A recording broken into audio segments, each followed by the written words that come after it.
Get your free copy of the complete tutorial at www.teachucomp.com/free. In QuickBooks, you have access to four main centers called the Customer Center, the Vendor Center, the Employee Payroll Center, and the Report Center. These centers let you perform tasks related to the topic of the center. For example, you can add new customers to a company file by using the Customer Center. We will examine the tasks you can perform within the centers later in this tutorial within their associated chapters. However, you should learn how to open the centers now. You can open the centers in many ways in QuickBooks. To open the centers using the home page in QuickBooks, click the Employees, Customers, or Vendors buttons at the top of those sections to open the associated center.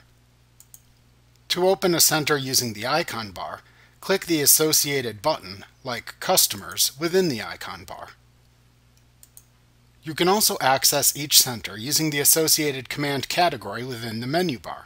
So for example, you can access the Customer Center by selecting Customers, Customer Center from the menu bar.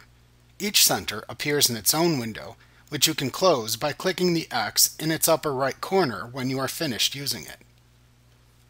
Like what you see? Pick up your free copy of the complete tutorial at www.teachucomp.com/free.